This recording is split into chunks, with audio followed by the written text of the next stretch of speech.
Hello students. Periodic properties का जो हम लोग अभी तक काम कर रहे थे पीरियोडिक प्रॉपर्टीज पे, उस पे बहुत सारे क्वेश्चंस अभी आपके पास डेवलप हो जाते हैं। तो आज हम लोग उस जो असाइनमेंट्स हैं उसका डिस्कशन करूंगा मैं। शुरुआत से बहुत सारी जगह आपकी दिक्कतें भी हैं, कुछ एक्सेप्शंस आ जाते हैं तो आप परेशान होंगे, बट उन सब जगह मैं चीज़ों को भी क्लियर कर देता हूँ और किस हद तक हमें पढ़ना है पीरियोडिक प्रॉपर्टीज का चैप्टर और उसकी अभी कितनी ज़रूरत है, बाद में आपको आगे कितना पढ़ना होगा। तो इन सब पे पूरी बातें मैं एक साथ क्लियर कर देता हूँ। तो आज मैं असाइनमेंट्स की स्टार्टिंग करता हूँ और एक एक क्वेश्चन पे एक बात करता हूँ कि कौन सा क्वेश्चन हमें करना है, कौन सा नहीं करना है अभी। तो उससे रिलेटेड बात स्टार्ट करते हैं आज हम लोग, ठीक है ना।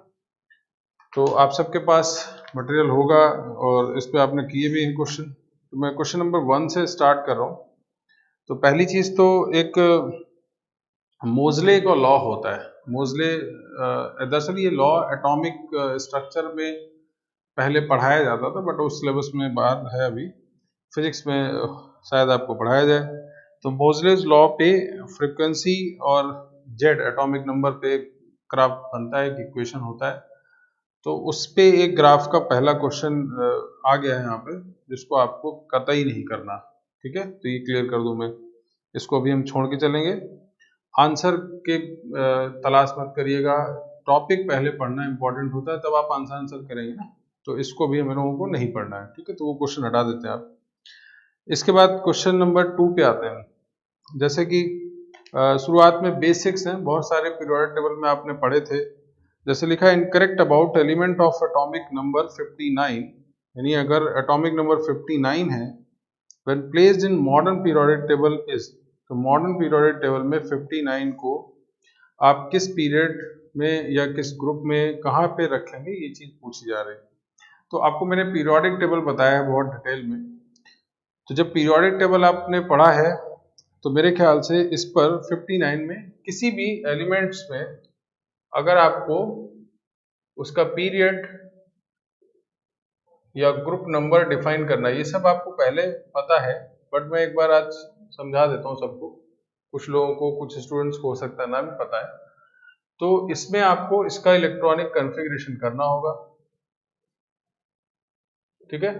और इलेक्ट्रॉनिक कॉन्फ़िगरेशन के बाद जो नंबर ऑफ शेल होता है, नंबर ऑफ शेल, तो वो इसके पीरियड को डिफाइन कर देगा। और जो वैलेंस इलेक्ट्रॉन आप देखोगे वो आपको इसके ग्रुप के बारे में जानकारी देगा। तो ये एक तरीका होता है। मैं एक जनरल बात समझा देता हूँ। जैसे मान लीजिए लेट्स, मैंने 11 सोडियम की बात की, तो 1s2, 2s2 एंड 2p6, ये हो गया 10, और 3s1 की बात की, ऐसे लिखेंगे आप। तो अगर मैं ऐसा लिख देता हूँ 11, 1s2, 2s2, 2p6, 3s1, 6 4 10 और 1 11। तो ये फर्स्ट सेल है, ये सेकंड सेल हो गया, और ये थर्ड सेल। मतलब जो पीरियड की बात आप करोगे वो कौन सा हो गया, थर्ड, ठीक है।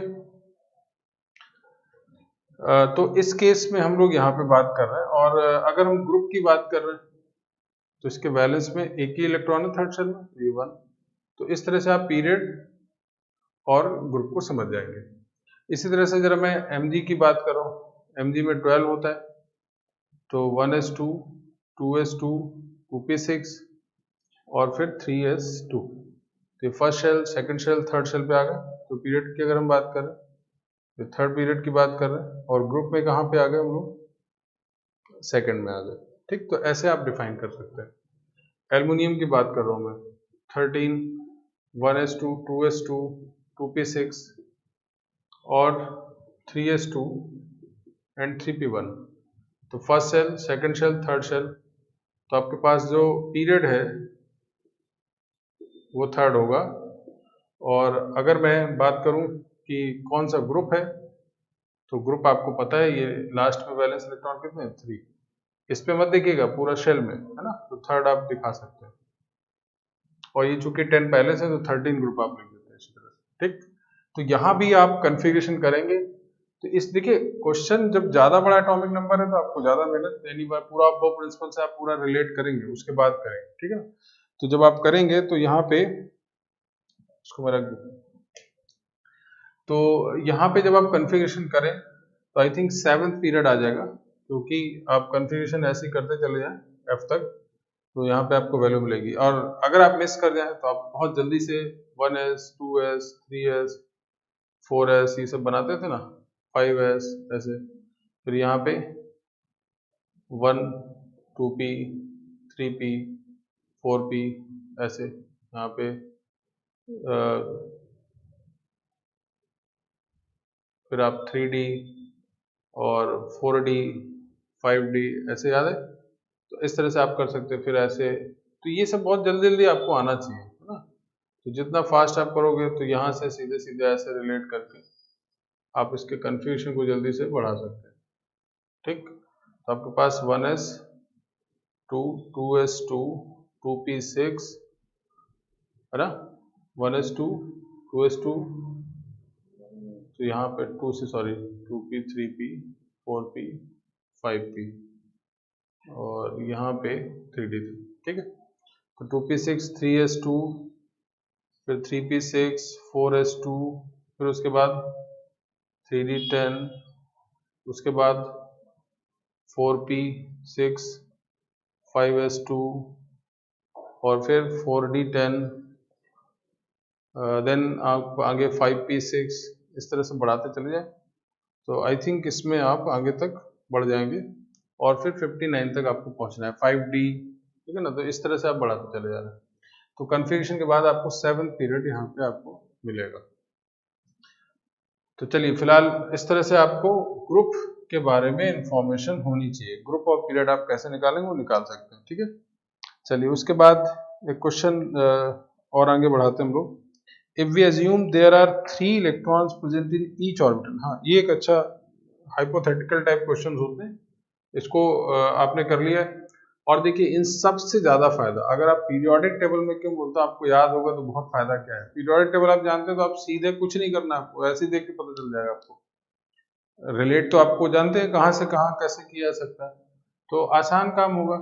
तो ये बात ध्यान रखिएगा कि अगर आपको पीरियोडिक टेबल पता है तब आप इन सब क्वेश्चन के इन मेथड का कोई मतलब ही नहीं निकालते, लेकिन हर समय दोनों चीजें पता होनी चाहिए।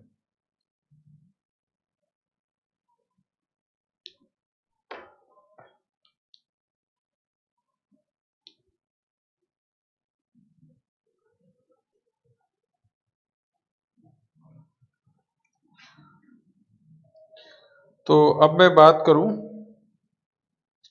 क्वेश्चन क्या पूछा है, देखा, if we assume there are 3 electrons present in each orbital.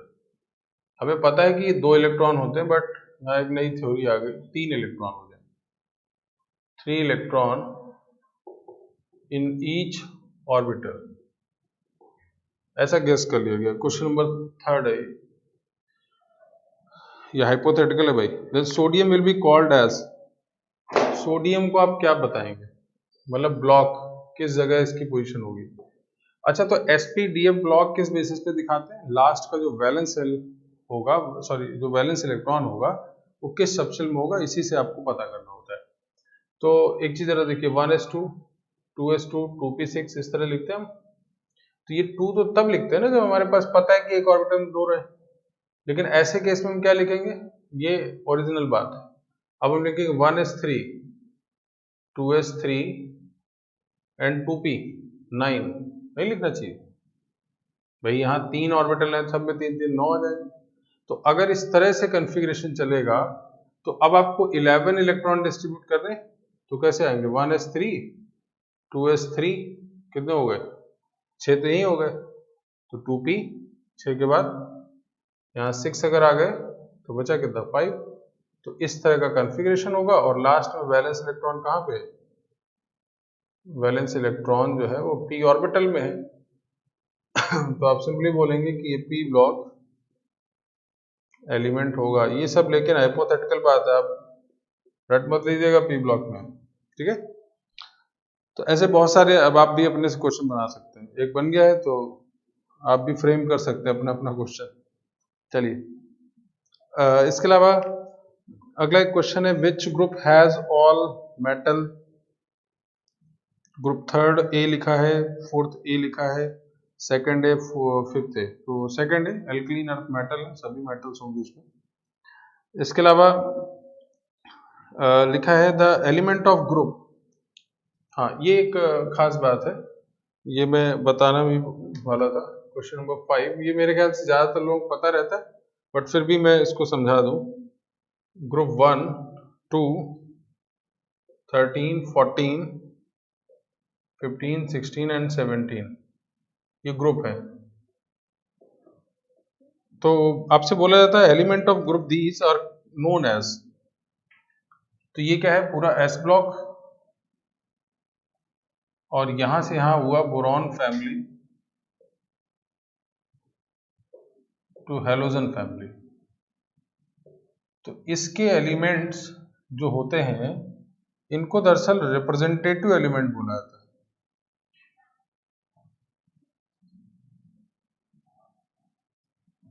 अच्छा, अब ये रिप्रेजेंटेटिव एलिमेंट्स मतलब क्या है और ये क्यों रिप्रेजेंटेटिव है उसको आप समझ लीजिए। एक्चुअल पूरी केमिस्ट्री में आप अगर पूरी पढ़ाई करो तो ज्यादातर जो एलिमेंट्स होंगे वो या तो एस ब्लॉक से या तो पी ब्लॉक से होते हैं। डी ब्लॉक के एलिमेंट्स आपको बहुत कम रिलेट होते हैं, और रिलेट के साथ साथ पीरियोडिक टेबल में डी ब्लॉक के अंदर बहुत वेरिएशन बहुत है, तो वो रिप्रेजेंट नहीं करता। पीरियोडिक टेबल को रिप्रेजेंट करने के लिए दरअसल पीरियोडिक टेबल का एम क्या था कि कोई चीज ऐसी सेट की जाए कि हम कम पढ़ के ज्यादा चीजें जाने, एक पैटर्न आपको सेट करना था। तो दरअसल एस और पी ब्लॉक इस चीजों को बहुत ज्यादातर फॉलो करते हैं। ऐसा नहीं मैं बोल रहा हूँ सब फॉलो करते हैं, बट ज्यादातर हद पे फॉलो करते हैं। बट डी ब्लॉक के अंदर बहुत सारे अलग अलग बातें हैं, कई जगह डाउट हैं, बहुत नई नई बातें हैं, इसलिए वो रिप्रेजेंटेटिव एलिमेंट्स नहीं माने जाते। अल्टीमेटली एस ब्लॉक और पी ब्लॉक वाले जो पोर्शन जो एलिमेंट्स हैं उनको हम लोग एक नया नाम देते हैं रिप्रेजेंटेटिव एलिमेंट। मतलब ये पूरी केमिस्ट्री को एक तरीके से रिप्रेजेंट करने वाले एलिमेंट्स हैं। ठीक है, तो फिलहाल नाम दिया गया है साइंटिस्ट की तरफ से, तो आपको उसी तरह से उसका आपको उसी तरह से डील करना है, इसमें कोई इफ एंड बट होने नहीं चाहिए। तो ये एक खास बात आप लिख लीजिए, रिप्रेजेंटेटिव एलिमेंट्स का मतलब क्या है। S block and the boron to halogen यानी पी ब्लॉक। तो इस पे इंफॉर्मेशन है ये। इसके अलावा लिखा है क्वेश्चन नंबर 6 में, from the list given below element which belongs to the same group और सब ग्रुप आर। तो विल ये तो आप निकाल सकते हैं, ग्रुप और सेम ग्रुप हो और सब ग्रुप हो, तो आप आसानी से हर एक ग्रुप को फर्स्ट ए है तो फर्स्ट बी भी है, तो उस तरह से रिलेट किया गया है। ठीक है ना, मैं उस पर आता नहीं हूँ। आगे एक और है the name rare earth. Rare earths जो मेटल्स हैं वो इनके लिए यूज होती हैं, तो वो आप ध्यान रखें। वो लेंथेनॉइड सीरीज जो नीचे अलग से ब्लॉक में होते हैं, लेंथेनॉइड सीरीज के अंदर जो एलिमेंट्स होते हैं वो रेयर अर्थ एलिमेंट्स माने जाते हैं। ठीक है, तो ये इंफॉर्मेशन है। इसके अलावा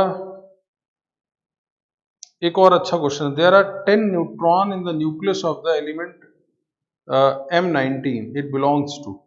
चलिए, छोटा सा क्वेश्चन है।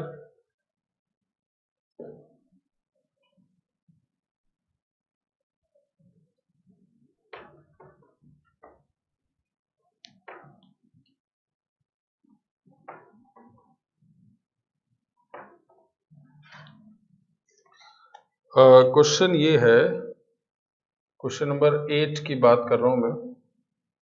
एक ZM19 लिखा है और इसके अंदर जो नंबर ऑफ न्यूट्रॉन है वो दे दिए गए हैं आपको 10। अब बोला गया कि ये किस से बिलोंग करता है।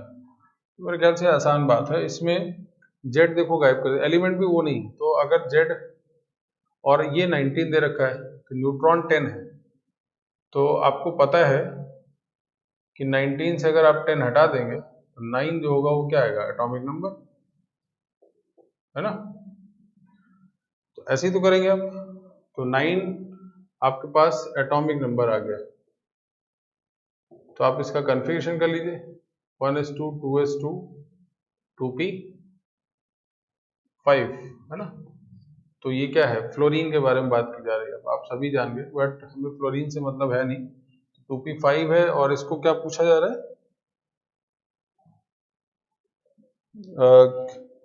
हाँ, किस ब्लॉक से है, तो ऑब्वियसली पी ब्लॉक से। ऑप्शन में पी ब्लॉक नहीं दे रखा है तो नन ऑफ दीज आप लिख सकते हैं, पी ब्लॉक एलिमेंट है। हेलोजन है तो पता ही है आपको। तो इस तरह छोटा सा क्वेश्चन है ये। अच्छा, अब मैं इन सब क्वेश्चंस में आगे बढ़ूंगा क्योंकि ये सब बेसिक जो पीरियोडिक टेबल के थे। मेरा मेन इशू था इसके आयनाइजेशन, रेडियस, इन सब बेस्ड क्वेश्चन को बताने का। अच्छा, कुछ ही क्वेश्चन आपको समझने, लेकिन सबका मीनिंग एक जैसा होगा। तो मैं क्वेश्चन नंबर 15 से ही बात स्टार्ट कर रहा हूँ, तो उसको मैं बताता हूँ क्या है।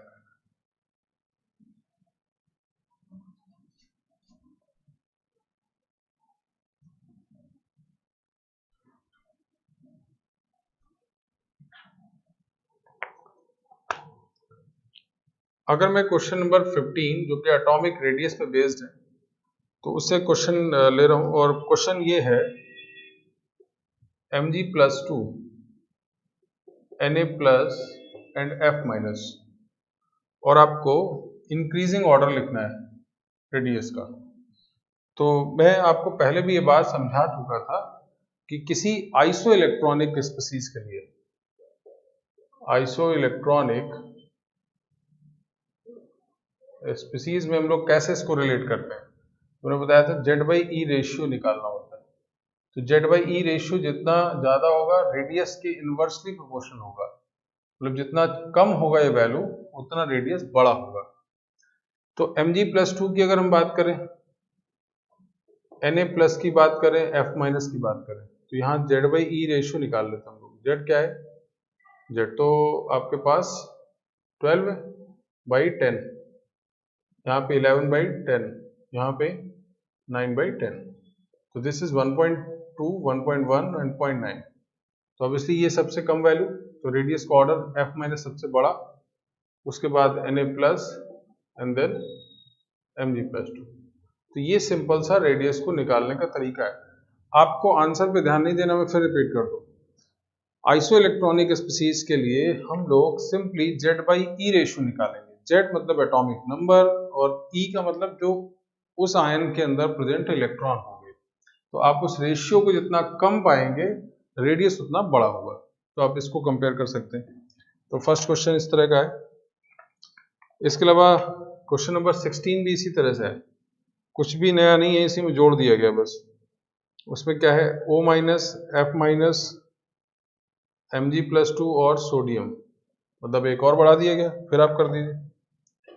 इसमें भी Z/E निकाल लेते हैं। ये कितना होगा, 8/10, एक्स्ट्रा इलेक्ट्रॉन आ गया ना। यहाँ 9/10, यहाँ पे 12/10, 11/10। This is 0.8, this is 0.9, 1.2 and 1.1। तो ऑर्डर की अगर हम बात करें तो O-2 सबसे ज्यादा, फिर F माइनस, फिर Na plus and then Mg+2। तो ये तो तीन थे ही ऑलरेडी, केवल F की ऑक्सीजन की बात थी, वो यहाँ पे मैंने लिख दी। ठीक, चलिए, तो ये सब आसान से क्वेश्चन है, बट मैं एक एक करके बता देता हूँ। हाँ, इसके बाद एक क्वेश्चन है 17, वो मैं समझाता हूँ क्या है। ठीक है, van der Waals radius of any atom is. दरअसल वॉन्डरवॉल रेडियस के बारे में मैंने बताया था कि ऐसे एटम जो आपस में जुड़ते नहीं है, जिनके बीच बॉन्ड नहीं बनेंगे, या ऐसे मॉलिक्यूल्स होंगे जो उसमें ज्यादातर इनर्ट गैसेस की बात की जाती है। लेकिन उनकी रेडियस को निकालने का मेथड ये था कि किसी एक टाइम पे हम मानेंगे कि वो पास में है, और जितनी भी पास में आ जाए उतनी ही डिस्टेंस को आप मेजर करके उसका हाफ कर देंगे। लेकिन वो पास में मैक्सिमम कब आएंगे, जब उनको सॉलिड स्टेट में रखा जाए। हर एक सब्सटेंस का लिक्विड, सॉलिड और तीनों फेजेस रहती हैं गैस में। तो ये बात ठीक है, वॉन्डरवॉल रेडियस में हम इनर्ट गैसेस का रेडियस वॉन्डरवॉल निकालते हैं, लेकिन जब वो सॉलिड फेज में आ जाए, हम सॉलिड फेज में उसको करेंगे, और उस कंडीशन में हम लोग उसको देखते हैं। तो इसलिए इसमें जो बोला गया है, van der Waals radius of any atom is defined only gases पे स्टेट, नहीं, गैस के लिए स्टेट नहीं बात कर रहा है। गैसेस के लिए डिफाइंड होता है, लेकिन स्टेट आपको सॉलिड रखनी होगी। सॉलिड स्टेट में जब आप लाएंगे, तभी उनके क्रिस्टल पास में आ पाएंगे, और तभी आप उनकी डिस्टेंस निकाल पाएंगे। तो जो लिखा है defined in only solid state, तो सॉलिड स्टेट में ही केवल डिफाइन हो पाएगा। यहाँ ये बात नहीं की जा रही है कि गैस के लिए नहीं होगा, बट वो गैस जो इनर्ट गैसेज हैं उनको हम सॉलिड स्टेट में लाएंगे, तब जाके उनको रेडियस को हम निकाल पाएंगे। ठीक है ना, तो ये एक कंफ्यूजनल क्वेश्चन रहता है। इसके अलावा क्वेश्चन नंबर 18 है, इसके बारे में भी बात मैं यहाँ पे कर देता हूँ। हालांकि आगे भी मैं इसको रेडियस के साथ डिफाइन करूंगा, बट एक बार यहाँ पे लिख देता हूँ।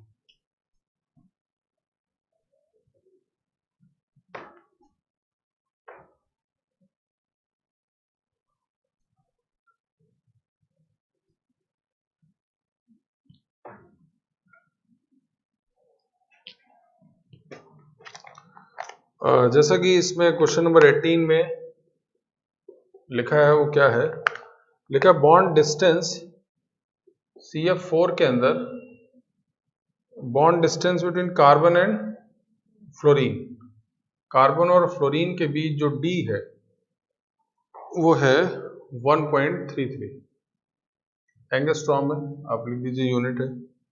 इसी तरह से D ऑफ SI और F जो है 1.54 है, और D ऑफ सिलिकॉन कार्बन या कार्बन सिलिकॉन लिख दीजिए, उससे कोई फर्क नहीं पड़ रहा, ये आपको निकालना है। तो ये दे रखा है, ये भी कितना दे रखा है 1.87,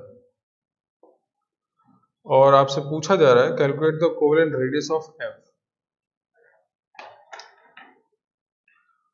तो एक काम करते हैं, जो आपको गिवन है पहले उसको लिख लीजिए।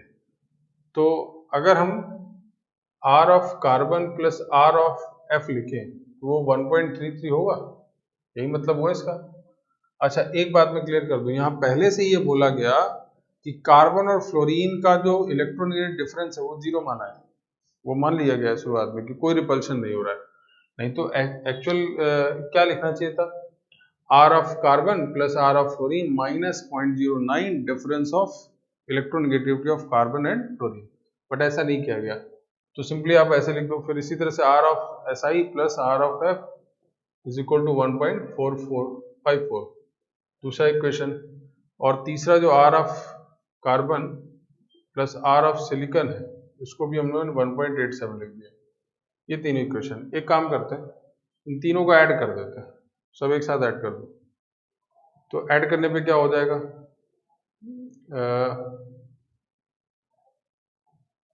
R ऑफ C ऐसे ऐड कर दिया जाए, plus 2 times R of C आ गया, 2 times R of F plus R of silicon plus R of, नहीं कुछ गड़बड़ हो गया भाई, इसको मैं ऐसे ऐड नहीं करते। तो हमारे पास तीन इक्वेशन बन गई। चलिए, तो एक काम करते हैं, पहले इन दोनों को ऐड कर देते हैं, फर्स्ट प्लस 2, तो R of carbon plus R of silicon plus 2 times of RF is equal to कितना आ गया, दोनों को ऐड कर दो तो 2.87 आ जाएगा। क्यों भाई, इन दोनों को ऐड कर दिया। अब जरा देखो, यहां से ये वैल्यू जो है वो ये दे रखी है, यहां से 1.87, 1.87 plus 2 times of RF equal to 2.87, यहाँ 2 time of RF is equal to, difference आएगा 1, तो RF की वैल्यू आ गई 0.5 एंगस्ट्रॉम। ठीक, तो इस तरह से आसानी से आप निकाल सकते हो। तो इसको नोट करिए, तब तक मैं दूसरे क्वेश्चन पे बढ़ता हूँ। इसके अलावा अगेन उसी तरह से n-3 O-2 F- का रेशियो Z/E रेशियो ही पूछा गया, रेडियस नहीं पूछा गया, Z/E रेशियो निकालने के लिए पूछा गया।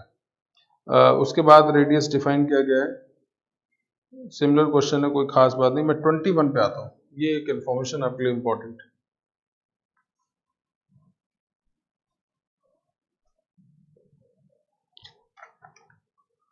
क्वेश्चन नंबर 21 में बोला जा रहा है,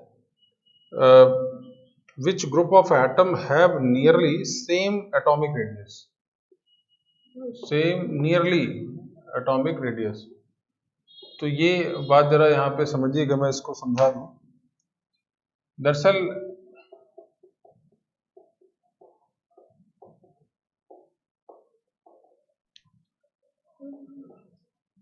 ये आपको याद होगा 3D सीरीज के अंदर, मतलब डी ब्लॉक के अंदर मैं ये एक सीक्वेंस लिख रहा था जो पीरियड है, इसको मैं रफ कर देता हूँ।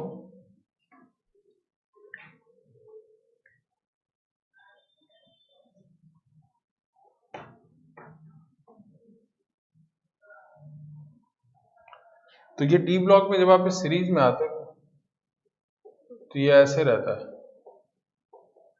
याद है, ये पूरा सीरीज इस तरह से चलता है। तो ये जो तीन एलिमेंट्स होते हैं, दरअसल ये एर्थ ग्रुप है और एर्थ ग्रुप के ही ये तीन पार्ट है, मैंने वहां लिखा भी था पीरियोडिक टेबल के अंदर। तो इनका जो रेडियस है लगभग लगभग सिमिलर होता है, ऐसा नहीं कि ये बराबर है। दरअसल क्या है कि लगातार ये यहाँ तक, अगर आप आगे बढ़ रहे हैं तो लगातार डिक्रीज करेगा और डिक्रीज करते करते लगभग लगभग ये बराबर होता है, बल्कि यहाँ से कुछ ये बड़ा हो जाता है, कॉपर से ज्यादा बड़ा जिंक आ जाता है। फिर बाकी जैसा है ये पी ब्लॉक है, यहाँ से जैसा है उसी तरह ट्रेंड होता है। तो डी ब्लॉक को लेकर अगर हम बात करें तो स्कैंडियम टू जिंक की अगर हम बात कर रहे हैं तो इनके रेडियस में यही होता है कि स्कैंडियम टू मैग्नीज तक लगातार डिक्रीज करेगा। कैसे डिक्रीज करेगा? Z effective current, but Fe, CO and Ne approximate equal, और कॉपर से जिंक में इंक्रीज कर जाता है। तो ये जो देखिए ये सब बातें आपके लिए डी ब्लॉक में फिर इंडिविजुअल फिर बात की जाएगी, इसमें बहुत डिटेल में बात करेंगे ऐसा क्यों हुआ होगा, मैं आपको फिर समझा दूं। डी ब्लॉक के अंदर लगातार जब आप आगे बढ़ रहे हैं तो जेड इफेक्टिव अपनी जगह बढ़ता है, बट शील्डिंग डी इलेक्ट्रॉन्स की पुअर होती है, इसके कारण ऐसे वेरिएशन आपको दिखेंगे। तो एक तो ये बात आपको ध्यान रखनी है, इसलिए ऐसा वेरिएशन आपको दिखा है, ठीक है। तो ये क्वेश्चंस आपको कई जगह नजर आया है, तो ये आपके लिए डाउट क्रिएट कर सकता है, बहुत आपको परेशान भी कर रहा होगा कि सर जो एटॉमिक पढ़ाया गया उससे तो रेडियस से कुछ अलग ही आ गया क्वेश्चन। तो इसको अच्छे से समझ लेना, ठीक है। इसके अलावा एक और बात यहाँ पे हम लोग समझ लें, जैसे क्वेश्चन नंबर 22 है, इसमें क्या बोला गया, in the P-3 S-2 Cl- increasing order of atomic size. हाँ, एक चीज पहले समझ लीजिए, जब भी आप इस तरह के क्वेश्चन करिए तो आप पहले इनको उस पोजीशन में लिख दीजिए, ये नाइट्रोजन फैमिली का है, ये ऑक्सीजन का है, ये हेलोजन का है। तो अब जरा मैं इसको लिख रहा हूं, ऐसे लिखेंगे ना ग्रुप वाइज, नाइट्रोजन ऑक्सीजन, तो नाइट्रोजन के बाद ऐसे लिखा जाता है, ऑक्सीजन ऐसे, क्लोरीन ब्रोमीन, ऐसे लिख गया। तो अब जरा देखो, पीरियोडिक टेबल में आप इधर बढ़ रहे हैं तो साइज छोटा होगा और नीचे बढ़ रहे हैं तो बढ़ेगा। अब आपसे क्वेश्चन क्या पूछा, ये और ये और ये, तो P, S और क्लोरीन तीनों की बात, तो ये तो एक जैसे हैं, ठीक है ना। अब जरा मैं इसके दूसरे पार्ट में आता हूं, जरा आइसो इलेक्ट्रॉनिक तो नहीं है, इलेक्ट्रॉन्स आप निकाल लीजिए। तो फॉस्फोरस में अगर हम बात करें 15, तो 3 और 18 आ गया, यहाँ पे 16, 2 18 और यहाँ भी 18, तो ये तो जेड बाई रेशियो वाला बात आ गया। और जब भी आप कंपेयर करें तो इस तरह भी लिख जरूर लीजिए, ठीक है, इसकी अलग जरूरत नहीं पड़ेगी। तो जेड बाई ई आपको निकालना है, तो P के लिए P-3 के लिए कितना आएगा, S-2 के लिए कितना आएगा, Cl- के लिए कितना आएगा, तो 18 सॉरी 15 था ना, 15/18, यहाँ पे 16/18 और यहाँ पे 17/18। तो अब जरा इन तीनों में देखिए, सबसे बड़ी वैल्यू सबसे कम वैल्यू यही आएगी, क्योंकि ये सबसे ज्यादा जाएगा ना, तो सबसे कम मतलब सबसे बड़े साइज में कौन आएगा, P-3 फिर S-2 Cl-, तो आप आसानी से इसको यहाँ पे रिलेट कर सकते हैं, ठीक।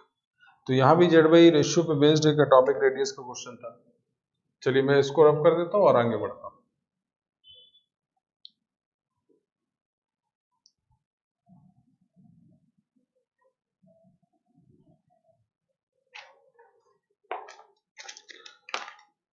इसके अलावा हाँ, एक और बड़ा डाउटफुल क्वेश्चन है 23 को लेकर, atomic radius of fluorine and neon. अब इसमें क्या है, ऑप्शन दे रखे हैं अलग अलग, 0.72, 1.60, एक ऑप्शन दे दिया गया 1.6, 1. आपको वैल्यू याद नहीं करनी, ये जो ऑप्शन दे रखे हैं वो केवल कंपैरिजन के लिए दे रखे हैं, 0.72, 0.72 और नन ऑफ दीज। तो एक बात जरा समझिए, neon van der Waals radius हमेशा निकाला जाएगा, तो आप इसकी रेडियस वॉन्डरवॉल होगा और ये कोवेलेंट रेडियस निकाला जाएगा। तो आप इनमें ये बात ध्यान रखिएगा, अगर ऐसे आप आगे बढ़ेंगे तब तो छोटा हो जाएगा वो। तो फ्लोरीन का साइज हमेशा बड़ा होगा as compare to neon, sorry उल्टा हो गया, नियॉन का साइज हमेशा ज्यादा होगा फ्लोरीन से, बिकॉज वो वॉन्डरवॉल रेडियस को डिफाइन करेगा। तो जैसा क्वेश्चन क्या है कि atomic radius of fluorine and neon units are, तो फ्लोरीन और नियॉन का कंपेयर करना है। तो फ्लोरीन और नियॉन, तो नियॉन का ज्यादा है, तो फ्लोरीन जो होगा पहले वो कम होगा और बाद में वैल्यू बड़ी होगी, तो कम ज्यादा, मतलब पहला वाला कम ये है और बाद में ज्यादा, तो ये आपका करेक्ट आंसर होगा। तो हमें कोई वैल्यू नहीं याद रखनी, 0.7 हम याद भी नहीं कर सकते, तो ये ऑर्डर होगा। जैसे यहाँ क्या है, दोनों बराबर तो हो नहीं सकते, यहाँ भी बराबर तो ये भी नहीं हो सकता, अगर उल्टा लिखा होता तो एक ऑप्शन और बन सकता था। अच्छा, तो ये बात ध्यान रखिएगा कि यहाँ पर कंपैरिजन कभी नहीं होगा। फ्लोरीन और नियॉन में नियॉन वॉन्डरवॉल रेडियस है और फ्लोरीन कोवेलेंट रेडियस होगा। चलिए तब मैं इसको रब कर लेता हूँ।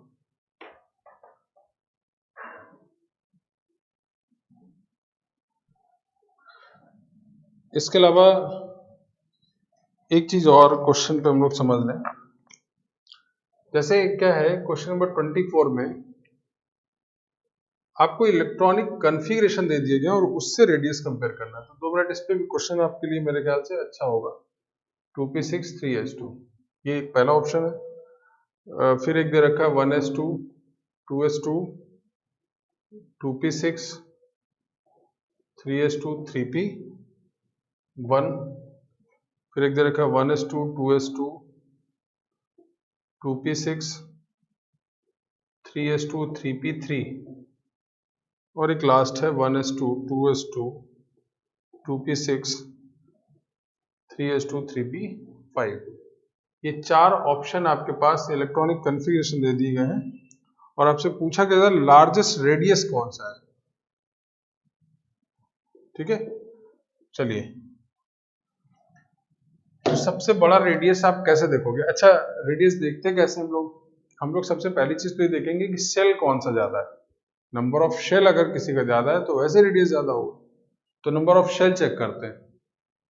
ये थर्ड है, ये भी थर्ड है, ये भी थर्ड है, यहाँ भी थर्ड है, कोई मतलब ही नहीं, शेल तो सबका बराबर है। अब जब आप शेल पे आ गए, नंबर ऑफ शेल आपका बराबर है, तो फिर आपको क्या देखना होगा? नंबर ऑफ शेल पे अगर इलेक्ट्रॉन्स ज्यादा हो रहा है, वैलेंस शेल है सबका, ध्यान रखिएगा, तो अगर वैलेंस शेल में इलेक्ट्रॉन ज्यादा होते जा रहे हैं तो वो इलेक्ट्रॉन शील्डिंग करेंगे। भाई हम जेड इफेक्टिव तो किसी एक के साथ ही दिखाते हैं ना, अट्रैक्शन जो वैलेंस इलेक्ट्रॉन के साथ होता है वो किसी एक के साथ होता है, तो बाकी जो इलेक्ट्रॉन्स हैं वो क्या बढ़ाएंगे? शील्डिंग। बात समझ आ रही? शील्डिंग तो जरूर बढ़ाएंगे, लेकिन कितनी? 0.36। आप याद करिए वैलेंस में 0.36 बढ़ता था, लेकिन एटॉमिक नंबर जेड वो कितना बढ़ेगा? वो 1 बढ़ेगा, तो अल्टीमेटली बढ़ रहा है, जेड इफेक्टिव बढ़ेगा ही ना। तो अगर आपके पास नंबर ऑफ इलेक्ट्रॉन बढ़ते जा रहे हैं तो शील्डिंग बहुत कम है, 0.36 है, अंदर तो जाएगा नहीं इलेक्ट्रॉन, इलेक्ट्रॉन जो है वो बाहरी वाले शेल में है ना। तो अल्टीमेटली आप जितने ज्यादा इलेक्ट्रॉन देखोगे, जैसे यहाँ पे 3 है, 2 1 3 है, यहाँ पे 5 है, यहाँ पे 7 है, तो ये सबसे बड़ा रेडियस आपको यहाँ पे दिखेगा, क्योंकि इसके पास 2 इलेक्ट्रॉन, मतलब एक ही इलेक्ट्रॉन का शील्डिंग है, और बाकी जैसे से आप नीचे आ रहे हो इनमें लगातार इलेक्ट्रॉन बढ़ रहे हैं, तो इनके रेडियस, सॉरी इनका जेड इफेक्टिव क्या होगा? बढ़ेगा, और ऐसे केस में रेडियस छोटा होगा। तो जो मैक्सिमम रेडियस होगा वो इस ऑप्शन का आपको मिल जाएगा। तो लार्जेस्ट रेडियस जो होगा वो ए ऑप्शन का होगा। मैं फिर बात समझा दूं, जो मैंने बात बोली इसको फिर ध्यान सुनिएगा। सेल के बेसिस पे तो कॉमन हो गया, अब सबका वैलेंस थर्ड था, तो थर्ड में यहाँ 2 इलेक्ट्रॉन है, यहाँ पे 3 इलेक्ट्रॉन है, यहाँ पे 5 है, यहाँ पे 7 है। तो अगर ये इलेक्ट्रॉन्स लास्ट वाले में है तो देखिए यहाँ क्या है, 2 है तो एक को छोड़कर एक का शील्डिंग लगेगा, यहाँ पे 2 का शील्डिंग लगेगा, यहाँ पे 4 का लगेगा और यहाँ पे 6 का लगेगा। लेकिन शील्डिंग के साथ साथ जेड की वैल्यू भी तो बढ़ रही, तो जेड इफेक्टिव कैसे लिखते हो आप? Z minus sigma. तो अल्टीमेटली जेड इफेक्टिव क्या होगा? यहाँ पे इंक्रीज करेगा, क्योंकि सिग्मा की वैल्यू तो केवल 0.36 बढ़ता है और ये 1 बढ़ता है, तो अल्टीमेटली क्या 0.54 बढ़ेगा। तो ये जैसे जैसे इलेक्ट्रॉन्स बढ़ रहे हैं ये रेडियस को छोटा करेगा और ये सबसे बड़ा होगा। ठीक, इसके अलावा एक अच्छा 26 नंबर क्वेश्चन है, उस पर बात कर लेते हैं।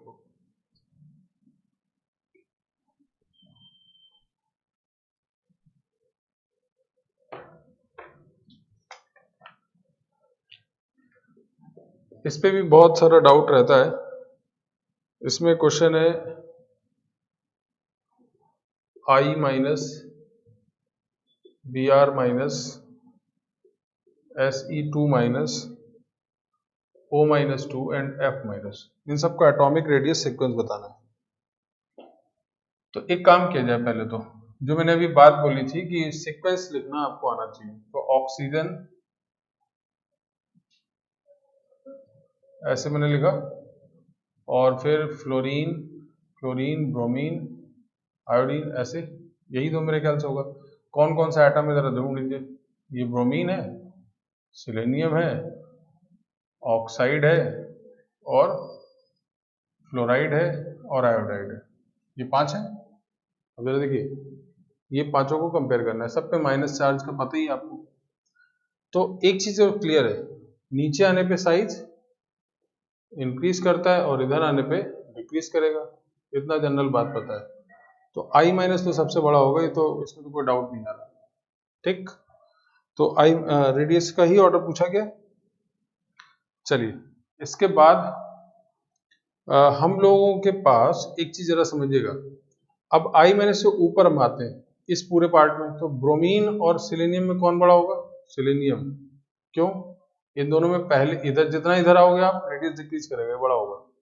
फिर किधर आ गया? ब्रोमीन, ऐसे आ गया। अब इसके बाद ऑक्सीजन और फ्लोरीन में आपको पता ही है, ऑक्सीजन 8/10, यहाँ Z/9/10, ये छोटा, ये बड़ा होगा। और फिर फ्लोरीन। तो इसको आप बहुत आसानी से यहाँ पे करेक्ट ऑर्डर ऑफ रेडियस लिख सकते हैं। तो इसमें कतई कोई कंफ्यूज नहीं होना है, बहुत स्टेप वाइज आराम से, मतलब ये सीक्वेंस लिखना जैसे नाइट्रोजन फैमिली में मैं लिख रहा हूँ। ठीक है, तो ऐसे आप रिलेट करते चले जाए, तो मेरे ख्याल से ज्यादा आसानी से आप निकाल पाओगे। ठीक है, तो इसको आप रिलेट करके तो आपका आंसर इसमें डी वाला पार्ट आ जाएगा। ठीक, तो इस तरह से रेडियस को लेकर तो आप बहुत अच्छे से क्वेश्चन, मैंने कुछ ही बताए, सभी तो लगभग डिस्कस कर दिए, और एक अच्छा सा दिमाग में आपके पास कॉन्सेप्ट सेट हो गया होगा कि रेडियस को हम कैसे कंपेयर करें। कुछ आयनाइजेशन की भी बात हम लोग यहाँ पे कर देते हैं, उसके भी क्वेश्चन आपके लिए बड़ी दिक्कत कर रहे होंगे।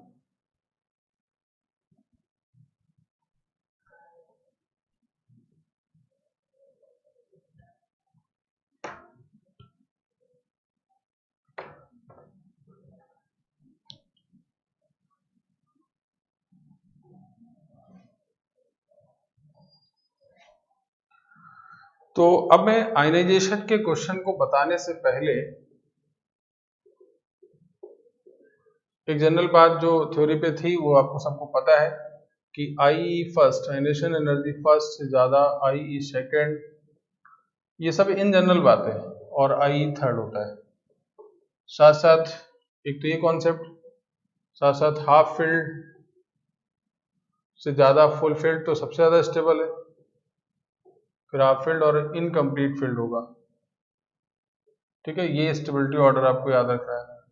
तो ये सब चीजें कंपेयर याद रखेगा, और साइज जितना बड़ा आयनाइजेशन उतनी एनर्जी कम होगी। तो इलेक्ट्रॉनिक कन्फिग्रेशन आपको करना मस्ट है। आप अगर क्वेश्चन अच्छे कर रहे हो तो आयनाइजेशन कंपेयर करते समय आपको इलेक्ट्रॉनिक कन्फिग्रेशन करना बहुत अच्छे से आना चाहिए। मैं पहला ही क्वेश्चन ले लेता हूँ आसान सा समझाने के लिए। In which of the electronic configuration maximum ionization energy. ठीक है, तो 3s2 3p1, और उससे पहले नियॉन लिखा है ऐसे, 3s2 3p3, यहां भी नियॉन लिखा है। अच्छा, ये इलेक्ट्रॉनिक कन्फिग्रेशन लिखने का एक पैटर्न होता है। नियॉन का मतलब इससे पहले के जितने इलेक्ट्रॉन, ठीक है ना, 1s2 मतलब 2p6 तक। और फिर मैं बात यहाँ पे करूँ तो 3s2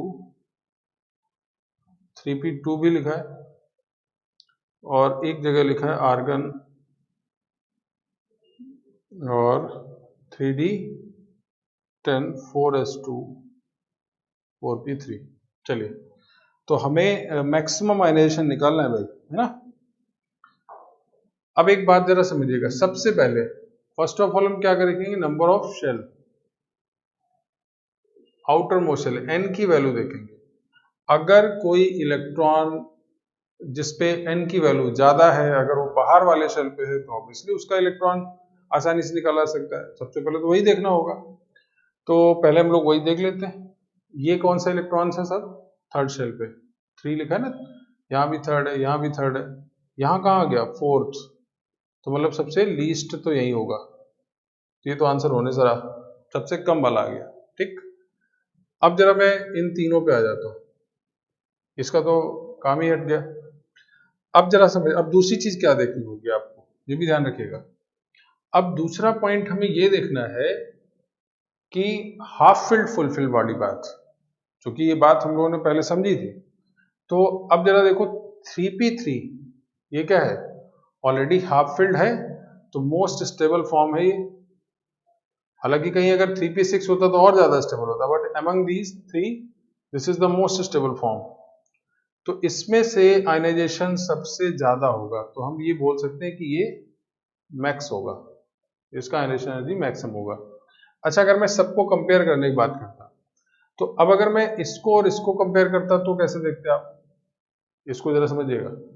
अब 3p1 है, यहाँ 3p2 है, तो अब सिंपली आपको बस शील्डिंग जेड इफेक्टिव देखना है, तो ये ज्यादा होगा ना, इसका आयनाइजेशन ज्यादा होगा। क्यों, क्योंकि 3p2 है, इससे इलेक्ट्रॉन निकालना इसका ज्यादा आसान होगा, क्योंकि एक इलेक्ट्रॉन निकालते 3s2 में चला जाएगा, बहुत स्टेबल हो जाएगा। तो इसके बाद आप ये बोल सकते हैं कि इसका आयनाइजेशन ज्यादा है, फिर इसका, और लास्ट में, ठीक है। तो इस तरह से आप कंपैरिजन कर सकते हो। और फिर बहुत ध्यान समझिएगा, हमें 50 क्वेश्चन करने से कुछ नहीं होना है, क्वेश्चन कम करिए, लेकिन पूरा आपको इन्वॉल्व होकर क्वेश्चन करना है। एक एक पॉइंट पे आपको तब तक आगे नहीं बढ़ना है जब तक आप सभी चीजों में क्लियर ना हो जाए, ठीक है। क्लियर का मतलब, अगर आपको पता है कि ये याद करना है, तो कम से कम याद ही हो जाए, है ना, तब आपको आगे बढ़ना है। ये बात समझ गए मेरी, पूरी बात को समझना होगा। हमें सबसे पहले क्या देखना है, आउटर मोस्ट सेल। अगर इलेक्ट्रॉन, वैलेंस इलेक्ट्रॉन बाहर वाली सेल पे है, तो आप सबसे पहले वही चेक कर लेंगे, लेकिन ऐसा बहुत कम मिलेगा आपको क्वेश्चन। फिर सेल के अंदर आपको ये देखना होगा कि अगर हाफ फिल्ड फुल फिल्ड वाली कंडीशन है, तो आपको देखना होगा, चेक करना होगा, ठीक है। और उसके बाद फिर क्या देखना है, फिर जितना ज्यादा नंबर ऑफ इलेक्ट्रॉन होगा, ऑब्वियसली जेड इफेक्टिव ज्यादा होगा, तो उस कंडीशन में उसके लिए आयनाइजेशन एनर्जी ज्यादा होगी, ठीक है। तो चलिए, अब मैं इसके आगे वाले कुछ क्वेश्चन पे और आ जाता हूँ। क्वेश्चन नंबर 29 पे फिर बात की जा रही है। ये मैंने आपको वीडियो में समझाया भी था, कार्बन, नाइट्रोजन, ऑक्सीजन, फ्लोरीन, तो इस पे बात नहीं करते। 30 पे बात कर रहे हैं, energy will be maximum for the process. 30 पे आ जाते हैं। Barium to barium +2 and beryllium to beryllium +2, caesium to caesium +2 और लिथियम टू लिथियम +2, सॉरी +1। आपसे बोला गया मैक्सिमम एनर्जी इनमें से किस प्रोसेस में लगेगी, यानी कुल मिला के आयनाइजेशन की बात हो रही। तो देखिए जरा, इन दोनों में तो वैसे ही कम होगा, क्योंकि एक ही आयनाइजेशन की बात है ना, इनमें तो सिंपली एक ही बात है। और अगर हम इन दोनों को कंपेयर करेंगे तो सॉरी CH+1, तो अब हम कुल मिला के आपका आंसर यही कैसे होना चाहिए। तो अब बेरियम और बेरिलियम, तो ये साइज में कौन छोटा है, बेरिलियम, तो ऑब्वियस बात है इसके अंदर इलेक्ट्रॉन मैक्सिमम आपको एनर्जी देनी पड़ेगी। कैसे देंगे आप, बेरिलियम से पहले Be+1 बनेगा और उसके बाद फर्दर बेरिलियम +2 बनेगा, तो ये मैक्सिमम एनर्जी रिक्वायर्ड होगा। रीजन क्योंकि स्मॉलर साइज का है, ये सब तो बाद वाले सेल के है ना, तो आप सिंपली ये क्वेश्चन निकाल सकते हैं सर, इसमें कोई खास नहीं। इसके अलावा एक क्वेश्चन नंबर 31 दे दिया गया है, उसको मैं बताता हूँ यहाँ पे।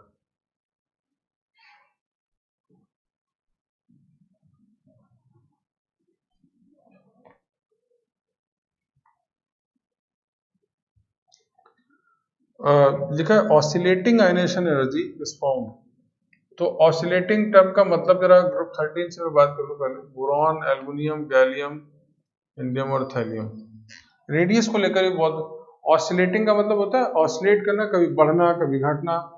तो जब आप इस ग्रुप में आते हैं तो इसमें खास बात है रेडियस का भी ऑर्डर बहुत वेरिएशन होता है। और यहां पूछा गया आयनाइजेशन एनर्जी का, तो ध्यान रखिएगा बोरॉन से एल्युमिनियम में साइज इंक्रीज करता है, बट एल्युमिनियम से गैलियम में साइज डिक्रीज कर जाता है, और फर्दर फिर इंक्रीज ही करेगा लेकिन बहुत कम बढ़ता है। तो ये एक बहुत बड़ा वेरिएशन आपको देखेगा इस पॉइंट में कि बोरॉन से एल्युमिनियम तो लगातार बढ़ रहा था, लेकिन एल्युमिनियम से गैलियम में साइज छोटा हो जाता है और गैलियम बड़ा होता है एल्युमिनियम से। और इसी कारण से आयनाइजेशन एनर्जी भी क्या होगा, रिवर्स हो जाएगी। पहले बोरॉन से एल्युमिनियम में क्या होगी, आयनाइजेशन एनर्जी घटेगी, लेकिन एल्युमिनियम से गैलियम में बढ़ जाएगी, और फिर लगातार जो बात है वो बढ़ेगी। तो ये जो ऑर्डर आया है वो ऑसिलेटिंग है, मतलब प्रॉपर ऑर्डर नहीं है, रेगुलर ऑर्डर नहीं, इसी बात को यहाँ पे समझाया गया है। तो बोरॉन फैमिली में, हालांकि हम लोग जब बोरॉन फैमिली पढ़ेंगे तो इस पर बहुत डिटेल पे बात कर लेंगे। अच्छा, ऐसा हुआ क्यों होगा, इसके लिए मैंने आपको शुरुआत में भी बात बताई है कि जब भी आप डाउन द ग्रुप जाते हैं तो नंबर ऑफ शेल के साथ साथ poor shielding of D and F electrons भी रहती है। और अगर पुअर शील्डिंग हुई तो उस कंडीशन पे जेड इफेक्टिव बढ़ता है, जिसके कारण साइज छोटा भी हो सकता है।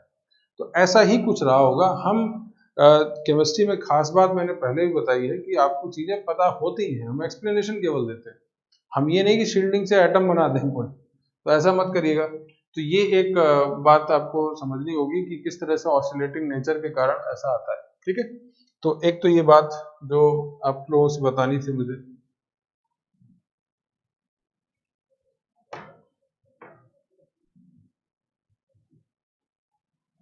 तो इसको नोट कर सकते हैं आप। इसके बाद एक और इम्पॉर्टेंट बात है, अच्छा क्वेश्चन है, 32 नंबर है क्वेश्चन, और इसमें क्या बोला जा रहा है, बोला जा रहा है लीस्ट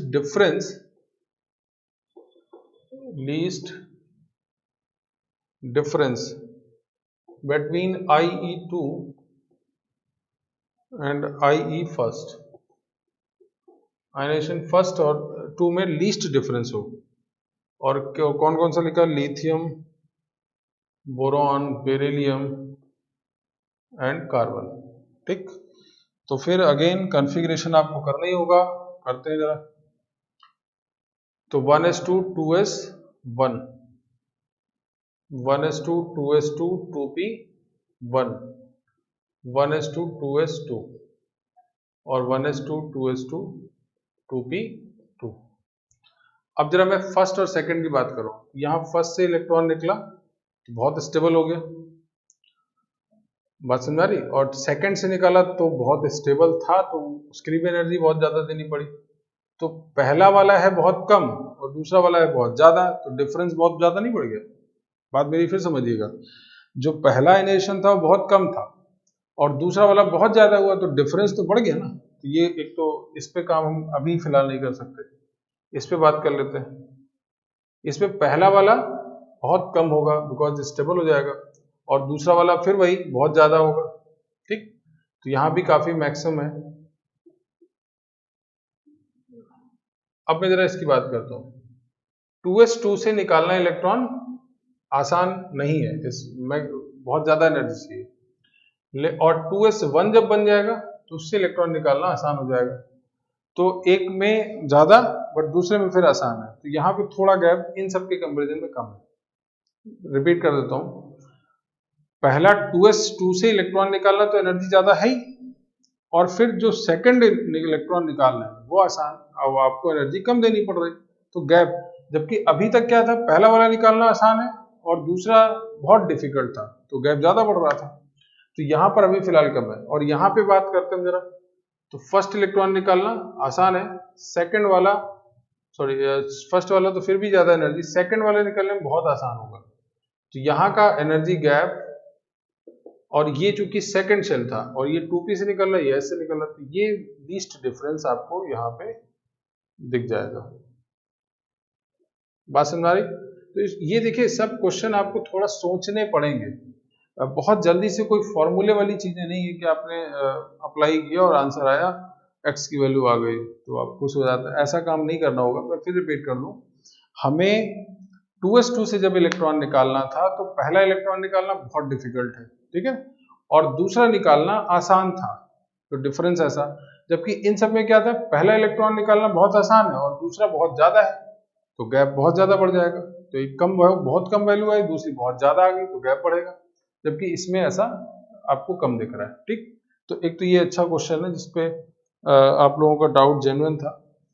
अब मैं कुछ एक दो क्वेश्चन और डिस्कस कर देता हूँ अच्छे, उसके बाद हम इस डिस्कशन को यहाँ पर रोकेंगे। ठीक है, इसके बाद क्वेश्चन में 33 नंबर पे क्वेश्चन लिखा है lithium plus, carbon plus, boron plus और बेरिलियम प्लस, यानी इन प्लस वालों के आयनाइजेशन एनर्जी का ऑर्डर आपको बताना है। ठीक है, तो कुल मिला के आपसे सेकंड आयनाइजेशन पूछा जा रहा है। तो अगर आप इसका कन्फिग्रेशन करें 1s2 2s1, तो ये पहला हटा दीजिए, 1s1 ही होगा, 1s2। और इसमें अगर आप करें तो 1s2 2s2 और 2p1 आएगा, 2p2 तो हट गया, और यहाँ पे 1s2 2s2 आ गया।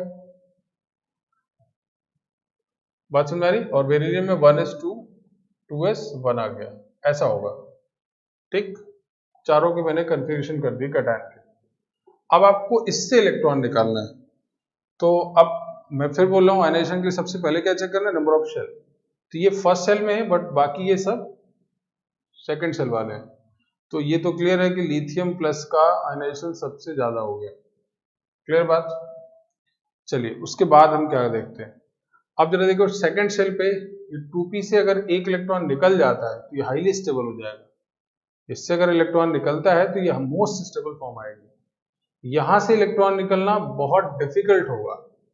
तो लिथियम आयन के बाद सबसे ज्यादा स्टेबल आपके पास यही वाला फॉर्म दिख रहा है, beryllium plus, boron plus, sorry, समझ में आ रही बात? पूछा यही जा रहा है, हाँ पूछा यही जा रहा है। अब जरा समझिएगा, यानी पहले तो ये स्टेबल था सबसे ज्यादा, फिर ये स्टेबल है। अब इन दोनों में जरा देखिए, इससे इलेक्ट्रॉन निकालने में 2s2 कॉन्फ़िगरेशन आ रहा है, यहां से इलेक्ट्रॉन निकालने में 1s2 आ रहा है, तो ये और ज्यादा स्टेबल है। अब हम किससे दिखा देंगे, बेरिलियम प्लस को, और लास्ट में कार्बन प्लस को। फिर एक बार सोच लीजिए सबको और प्लान कर लीजिए कैसे हम उसको रिलेट कर सकते हैं। तो फिर मैं एक बार पूरी बात समझा दूं। अब हम इसको इसको कंपेयर कर रहे हैं, कार्बन प्लस को और बेरिलियम प्लस को। ठीक है, इन दोनों को तो क्लियर था। अब इसमें अगर हम एक इलेक्ट्रॉन निकालते हैं तो 2p1 से, और यहां से इलेक्ट्रॉन निकाल रहे हैं तो 2s1 से।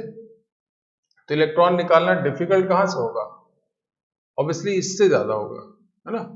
तो अगर हम बात करें तो ये एनर्जी, इसका आयनाइजेशन क्या होगा, 2s से स्टेबल हो जाएगा।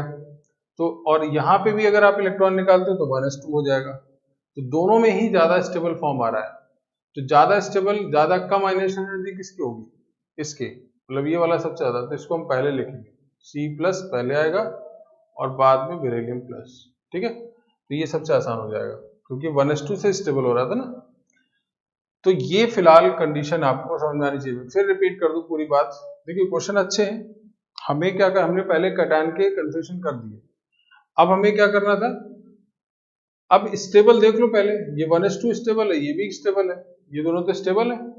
तो अब इन दोनों में भी ज्यादा स्टेबल, ज्यादा क्लोज टू न्यूक्लियस कौन होगा, ये वाला। तो इससे तो सबसे ज्यादा आयनाइजेशन चाहिए, फिर इसके बाद ये आ गया। यहां तक वो कोई डाउट नहीं था। अब इन दोनों में हमें क्या देखना था, अगर आप इससे इलेक्ट्रॉन निकालते हैं 2p1 से तो तुरंत कन्फिग्रेशन होगा, और यहां से निकालते हैं तो और आसान है, बट 1s2 होगा। तो इलेक्ट्रॉन ज्यादा आयनाइजेशन कहां से होगा, कार्बन प्लस से। ठीक है, तो यहाँ पे बड़ा मुश्किल होगा ये। तो इस तरह से हम कन्फिग्रेशन यहाँ पे दिखा पा रहे हैं। चलिए, तो इसके अलावा कुछ क्वेश्चंस में, जैसे एक क्वेश्चन नंबर 34 है, इसको जरा समझिएगा क्या है। लिखा है IE first, IE second, IE third, IE four, IE5, ये 5 आयनेशन दिखा दिए गए। और बोला ही गया 8.1 है, फिर 14.3 है, फिर 34.5 है, 46.8 है और सीधा 162.2 इलेक्ट्रॉन वोल्ट। तो अब आपसे पूछा गया कि ऐसा ऑर्डर किसका हो सकता है, तो ये कोई वैल्यू हम याद नहीं करके आते, हाइपोथेटिकल है। तो अब आपसे कौन कौन से एटम दे दिए गए, सोडियम, सिलिकॉन, फ्लोरीन और कैल्शियम। तो इसमें पांचवा आयनेशन बहुत ज्यादा होना चाहिए, तो आप इसके कंफ्यूजन पे आ जाए, 1s2 2s2 2p6 3s1। और सिलिकॉन को जरा देखें तो 3s2 3p कार्बन है, 3p2 आएगा, इससे पहले 2p6 होगा ही सब, है ना। और यहाँ पे फ्लोरीन में 2s2 2p5 है, कैल्शियम पता ही। तो देखो पांचवा आयनेशन बहुत एक्सट्रीम आ गया। तो आप जरा सिलिकॉन को देखो, दो दो दो चार, चारों निकल गए और पांचवें में 2p6 यानी इनर्ट गैस की तरह आर्गन में आ गया। तो मतलब ये मोस्ट स्टेबल फॉर्म होगा, सॉरी मतलब पांचवा इलेक्ट्रॉन अगर आप सिलिकॉन से निकालेंगे तो क्या होगा, सबसे ज्यादा एनर्जी आपको देनी पड़ रही है। हमें कोई वैल्यू याद नहीं करनी होती, हमें एक ऐसा जंप देखना होता है, तो वही मैंने यहाँ पे देख लिया। बाकी सब में ऐसा नहीं होगा क्योंकि 1 फिर 5 इसी से निकल जाएंगे, तो ऐसा कोई मेजर जंप नहीं होना चाहिए। इसमें आपको दिख रहा है सिलिकॉन वाले में, तो इसको भी आप नोट कर लीजिए।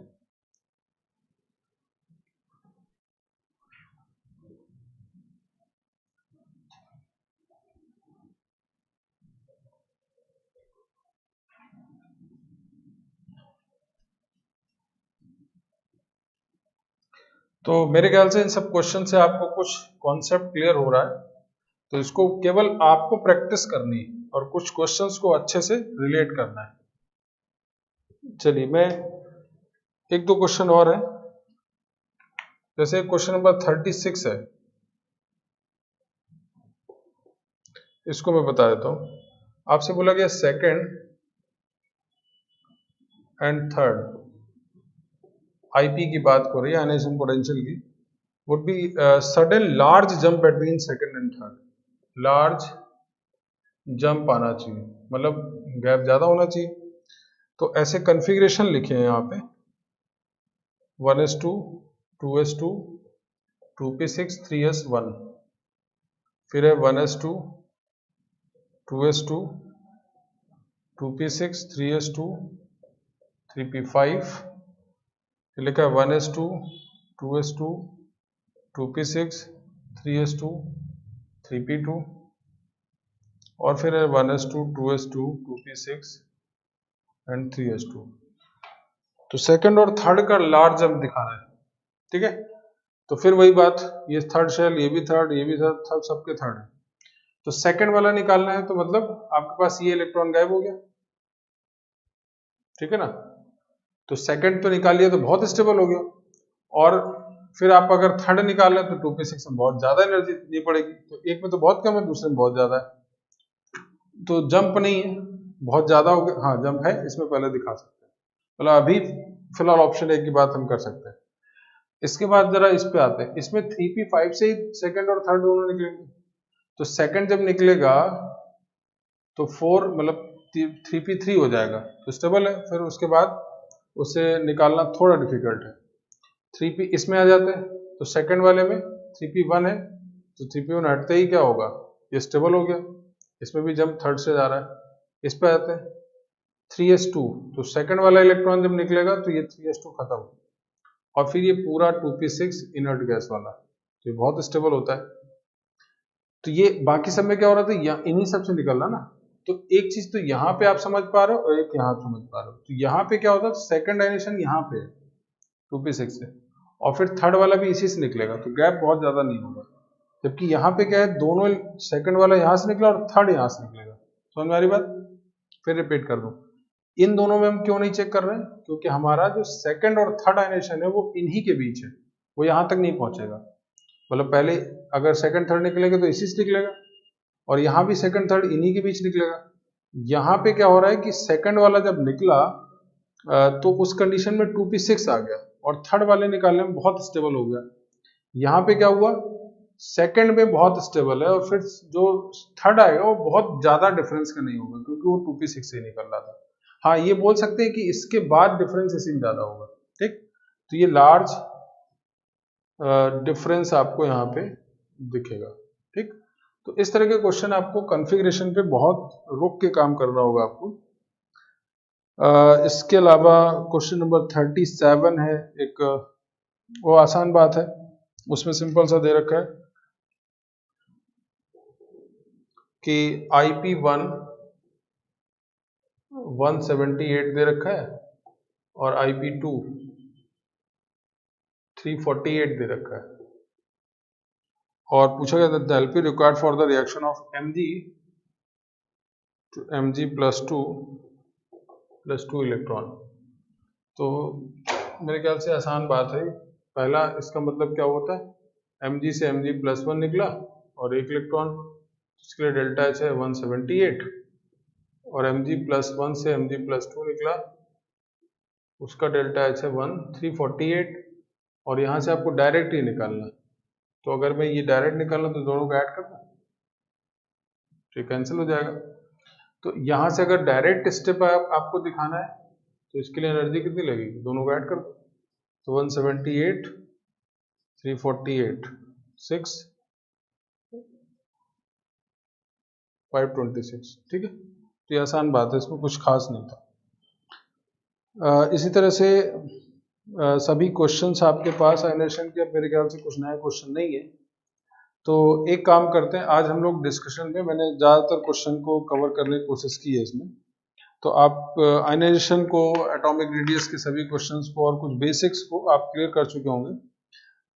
आगे इलेक्ट्रॉन एफिनिटी की कुछ जगह क्वेश्चंस हैं, कुछ वेरिएशन है, इलेक्ट्रोनेगेटिविटी के हैं, मैं डाउट के बीच में डिस्कस करूंगा। कोई और एक टाइम पे फिर मैं और किसी बाकी जो बचे हुए सोल्यूशन क्वेश्चंस होंगे उनको भी डिस्कस कर दूंगा आपके सामने। ठीक है, तो आज फिलहाल होम असाइनमेंट के इतने डिस्कशन में रहने देते हैं। उम्मीद करता हूँ कि आप इन सब को अच्छे से देखकर, क्वेश्चंस को करके एक अच्छा माइंड सेट इन टॉपिक्स के बीच आप बना पाओगे। ठीक है ना, तो इसको लगातार आप करेंगे क्वेश्चंस, और क्वेश्चन को बहुत फास्ट मत करिए, अभी थोड़ा स्लो मोड में क्वेश्चन सीखने के पॉइंट ऑफ व्यू से करना है, तो आपको आसानी से आएगी। ठीक है, तो आज फिलहाल इतना, मिलते हैं नेक्स्ट क्लास में फिर। ठीक है, ओके।